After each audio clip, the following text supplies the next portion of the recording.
الحمد لله نحمده ونصلي على رسوله الكريم. أما بعد، أعوذ بالله من الشيطان الرجيم. بسم الله الرحمن الرحيم. لقد كان لكم في رسول الله أسوة حسنة. صدر محترم اور حاضرین مجلس، السلام علیکم ورحمۃ اللہ وبرکاتہ.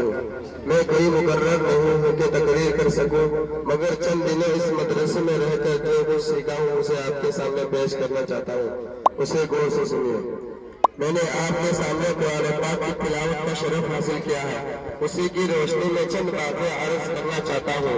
عرب کے ایک امتحان میں بچوں کو ایک گلاس کی تصویر بطور نمونے دے گئے اور کہے گئے کہ جو اس تصویر میں جتنی زیادہ ملتی جلتی تصویر بنائے گا اتنی میں اچھا نمبر اس کو ملے گا.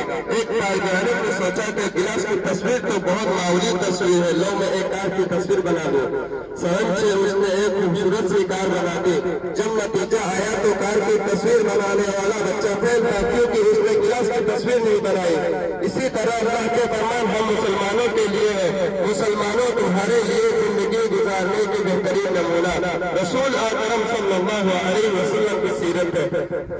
اپنے 24 گھنٹے کی زندگی، پینا، سونا، جاگنا، بیٹھنا، اپنے تجارت وغیرہ سب رسول اللہ صلی اللہ علیہ وسلم کے طریقہ پر لے آؤ تو تم کامیاب ہو جاؤ گے.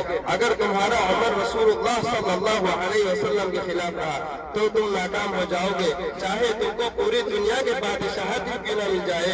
آج ہم مسلمان حضور صلی اللہ علیہ وسلم کی سنت پر بہت کم عمل کر رہے ہیں. اسی وجہ سے ہر جگہ ہم ذلیل اور پریشان ہیں. اللہ نے ہر زمانہ اور ہر دور میں اپنے بندوں کو سیدھے راستے پر چلانے کے لیے انسانوں میں سے ہی اپنے ایک معصوم بندوں کو بھیجا ہے.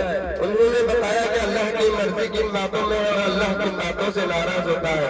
انہوں نے اچھی باتوں کی تعلیم دی اور کہا کہ اللہ کے علاوہ کوئی عبادت کے لائق نہیں. تم صرف اسی کا عبادت کرو اور اسی کی کہنا مانو اور مجھے اللہ کا رسول مانو. انہی چند باتوں پر میں اپنی تقریر ختم کرتا ہوں. السلام علیکم.